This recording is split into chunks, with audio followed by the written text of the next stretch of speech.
तुम्ही काय सांगाल आज हनुमान जयंती आहे तुझा हनुमान चालीसा पठण सुद्धा केलं, काय भावना आहे? भावना देवाबद्दल सगळ्यांची, या भारतामध्ये जे जे लोक राहतात देवाबद्दल सगळ्यांची भावना एकसारखी असते. आणि तसेही हनुमानजी म्हणते, सब सुख लय तुम्हारी शरणा, तुम रक्षक का हो को डरना. आणि त्याच गोष्टीसाठी हनुमान चालीसा धीर, बल आणि भूत जे असतात त्यांना लांब ठेवण्यासाठी. आणि राजकारणामध्ये खूप सारे भूत आजूबाजू असतात आणि त्या दूर करण्यासाठी, संकट दूर करण्यासाठी आणि मनाला जीवनामध्ये धीर आणण्यासाठी ही हनुमान चालीसा आपण करतोय. मला वाटतंय की भावना कोणाची वेगळी होऊ शकत नाही. वेळानुसार त्यांची भावना वेगळं होतात काही लोकांची. वैभव म्हणाले की उद्धव ठाकरेंनी या ठिकाणी येऊन हनुमान चालीसा पठण केलं मला पाहिजे. वाटते देवाच्या ठिकाणी कोणाला निमंत्रण दिलं जात नाही, पण एवढा मोठा तीर्थस्थान येणाऱ्या काळामध्ये हनुमानजीचं अमरावतीमध्ये होणार आहे, पूर्ण विदर्भामध्ये. आणि तसेच त्यांचं दुर्लक्ष विदर्भात नेहमी राहिलेलं, पूर्ण महाराष्ट्रामध्येच दुर्लक्ष त्यांचं राहिलेलं आहे. मला असं वाटतं त्यांनी सुद्धा एकदा येऊन इथे आशीर्वाद घेतला पाहिजे, हनुमान चालीसाचं पठण केलं पाहिजे. कारण जेवढा संकट त्यांच्यावर आलेलं आहे त्या हनुमानजीचा अपमान केल्यामुळे त्यांच्या जीवनात एवढं संकट ते पाहत आहे. तर मला वाटते हनुमान चालीसा वाचून काहीतरी संकट दूर होण्याचे चान्सेस आहेत. तुम्ही पण त्यांना निमंत्रण देत आहे का उद्धव ठाकरे परिवाराला? देवाच्या घरी कोणीही मोठा नसते आणि कोणीही निमंत्रण देत नसतात. देवाच्या घरी स्वइच्छाने त्यांनी आला पाहिजे. कारण जेव्हापासून हनुमान चालीसाचा विरोध उद्धव ठाकरेजींनी केला तेव्हापासून 40चा विरोध केला, 40 लोक आउट. आणि आताही जेवढेही उरलेले आहेत तेही सुद्धा बाहेर होण्याची पूर्ण मानसिकता आणि तयारीत आहे. मला वाटतं त्यांनी लवकर हनुमान चालीसाचं पठण घरी ठेवला पाहिजे आणि इथे येऊन हनुमानजीचे दर्शन घेतले पाहिजे. पण दुसरीकडे संजय राऊतांनी असं म्हटलेलं आहे की अजित पवारांची राष्ट्रवादी असेल किंवा एकनाथ शिंदेची शिवसेना, या दोन्ही पक्षामधील 25 ते 30 आमदार जे आहेत ते भाजपात विलीन होईल. कोणत्या पक्षाचे? एकनाथ शिंदेच्या शिवसेनेचे आणि अजित पवारांच्या राष्ट्रवादीचे आमदार भाजपात विलीन होईल. मला असं वाटतं जे सकाळी उठून 9 वाजता पोपटसारखे बोलतात ते सगळे महायुतीचे घटक आहे आमचे. आणि कोणतीही भारतीय जनता पार्टी या आपले स्वतःच्या घरामध्ये कोणताही फूट टाकणार नाही एवढा विश्वास मला आहे. कारण आमचे देवेंद्र फडणवीसजी त्यांना आपलं सोबती आणि आपले घटक म्हणून घेऊन चालत आहे. तर आमची नजरा एकदम क्लिअर आहे.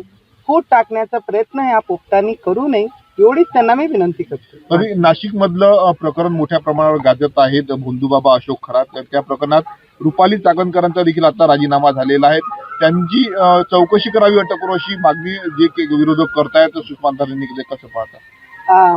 मला माहित नाही किती लोक काय काय बोलतात, पण जे भोंदू बाबा आहे आणि जे प्रकार नाशिकमध्ये झालेला आहे ते खूप मन दुखवणारे आहे. कारण आम्ही भावना घेऊन आम्ही आमचे कामं करतो, आम्ही भक्ती करतो, पण त्याच्यामध्ये जर एखाद्या भोंदू बाबा असे प्रकार करत असेल आणि जेही व्हिडिओ महिलांचे व्हायरल बाहेर केलेले आहे ते प्रायव्हसी हनन केलेली आहे त्या महिलांची.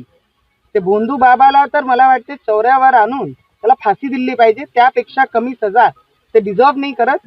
सरळ चौरायावर आणून एक रेपिस्टला कशी आम्ही मांग करतो सोमोटोमध्ये आणून त्याची अशी परिस्थिती केली पाहिजे की येणाऱ्या काळामध्ये असे मुकुटे लावून जे स्वतःला स्वघोषित जे महाराज असतात त्यांना सगळ्यांना कळलं पाहिजे.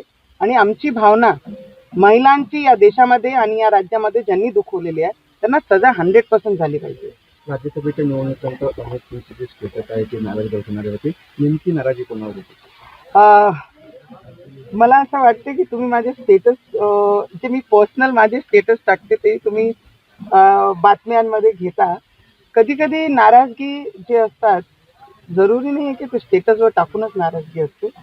काही गोष्टी आपल्या मनाला शांती देणारी असतात आणि त्या प्रकारे स्टेटस असतात माझे. तुम्ही त्यामुळे म्हटलं की ज्यांच्यावर आपण पूर्ण मनापासून विश्वास ठेवतो त्यांच्याचकडून विश्वासघात होतोय. राणांचा राजकारणात विश्वासघात झालाय का? जीवनात फक्त राजकारण हा सब्जेक्ट नाही आहे. जीवनात इतरही सब्जेक्ट खूप असतात आणि त्या लागूनही खूप सारे विषय असतात. नुसतं राजकारण हे काही माझा पिंड नाही आहे. दुसरे क्षेत्र असतात, दुसरे रिलेशन्स असतात, दुसरी काही गोष्टी बरीचशी गोष्टी असतात. पण जे तुम्ही टाकताय मला वाटतं काही काही गोष्टी पर्सनली असतात. त्याला प्रेझेंट ॲज अ पॉलिटिकल करू नका एवढीच विनंती आहे. आता वैभव विचारा.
हनुमानगडी या ठिकाणी हनुमानगडी नरेशच्या कृपेने बजरंगबलीच्या कृपेने या ठिकाणी 111 फूट उंच अशी बजरंगबलीची मूर्ती या ठिकाणी पूर्णत्वात येत आहे आणि दरवर्षीप्रमाणे हनुमान चालीसा पठण या ठिकाणी केलं. संपूर्ण अमरावती शहराचे भक्तगण इथे येतात, सामूहिक हनुमान चालीसा पठण होते आणि मला असं वाटतं आज हनुमान जयंतीच्या निमित्ताने सगळे एकत्र येऊन बजरंगबलीच्या चरणी जे संकट आपले समर्पित करून आपण एक नवीन शक्ती नवीन ऊर्जा घेऊन पुन्हा कामाला लागतो आणि हनुमान चालीसाचं पठण या ठिकाणी सगळ्यांनी सामूहिक करून पुन्हा एक चांगली शक्ती, चांगला एक विचार, चांगला एक प्रार्थना बजरंगबलीला केलेली आहे आणि मला असं वाटतं या महाराष्ट्रामध्ये येणारं जे संकट आहे ते बजरंगबलीच्या कृपेने मुक्त होईल. ज्याप्रमाणे आज राज्याचे मुख्यमंत्री देवेंद्र फडणवीसजी या राज्याला पुढे नेण्यासाठी जे काम करत आहेत त्यांना सुद्धा शक्ती मिळो आणि पूर्ण ताकदीनं हे राज्य पुढे जावं आणि येणारं जे संकट आहे आता जे इराण आणि अमेरिकेचं जे चालू आहे त्याच्या माध्यमातून जे आपल्या देशालाही कुठे ना कुठे संकट येत आहे त्या संकटातूनही मुक्तता मिळाली पाहिजे यासाठी बजरंगबलीला प्रार्थना केलेली आहे आणि सगळ्यांनी सामूहिक या ठिकाणी हनुमान चालीसा पठण केलं. हनुमानगडीच्या विकासासाठी 150 कोटी रुपये जे आहे सरकारने दिली आहे तेव्हापासून काम सुरू होईल. कशा प्रकारचं काम आहे? काम आम्ही गेल्या 1 वर्षापासून सुरू केलेलं आहे. मूर्ती हे स्वतः ही माझ्या स्वनिधीतून या ठिकाणी उभी झालेली आहे. या ठिकाणी राम मंदिराचे भव्य या ठिकाणी काम सुरू होणार आहे आणि राज्याचे मुख्यमंत्री देवेंद्र फडणवीस साहेबांनी 121 कोटी रुपये या सगळ्या विकास आराखड्याचे दिले. त्याबद्दल हनुमानगडी या परिसरातल्या सगळ्या जनतेच्या वतीनं, महाराष्ट्र जनतेच्या वतीनं या ठिकाणी हनुमान चालीसा ट्रस्टच्या वतीनं राज्याचे मुख्यमंत्री देवेंद्र फडणवीस साहेबांचे आभार व्यक्त करतो की त्यांनी ज्या पद्धतीनं या हिंदू विचाराचं राज्य, श्री राम भगवंताच्या विचाराचं, छत्रपती शिवाजी महाराजांच्या विचाराचं, डॉक्टर बाबासाहेब आंबेडकरांच्या विचाराचं हे जे राज्य आहे या राज्याला पुढे नेण्यासाठी ज्या पद्धतीनं धार्मिक स्थळाला हे सरकार साथ देत आहे, धार्मिक स्थळाला मोठ्या प्रमाणात पुढे आणत आहे, हे मला असं वाटते की हे देवेंद्र फडणवीस सारखे मुख्यमंत्रीच करू शकतात, हे सरकारच करू शकते आणि हे साक्षात हनुमानगडीच्या रूपामध्ये निधी देऊन त्यांनी दाखवलेलं आहे. आणि मला असं वाटतं की ज्यांनी ज्यांनी हनुमान चालिसाला विरोध केला, ज्यांनी हनुमान चालिसाचा विरोध करून या राज्यामध्ये आपल्या धर्माचा द्वेष करण्याचा प्रयत्न केला, अशा मुख्यमंत्र्यांची परिस्थिती काय झाली हे तुम्ही पाहिलेली आहे. आणि मला असं वाटतं येणाऱ्या काळात ते स्वतः येऊन मूर्तीचं लोकार्पण आम्ही देशाचे गृहमंत्री अमित शहाजींच्या हाताने या ठिकाणी याचं लोकार्पण करणार आहे.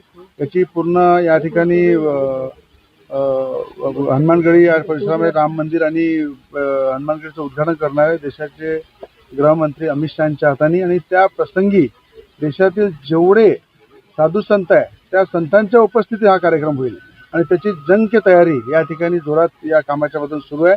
आणि ज्यांनी हनुमान चालिसाला विरोध केला, मला असं वाटतं त्यांना सद्बुद्धी देऊ आणि त्यांनी आपल्या घरामध्ये संकटमुक्त करण्यासाठी हनुमान चालिसाचं पठण केलं पाहिजे घरामध्ये आणि त्यांच्या आजूबाजूला जे संकट आहे त्याच्यातून जर मुक्त व्हायचं असेल तर येणाऱ्या काळामध्ये या हनुमानगडीला येऊन त्यांना हारार्पण करावं लागेल, इथे बसून हनुमान चालिसा वाचावं लागेल, तरच त्यांच्या आजूबाजूचं संकट दूर होईल.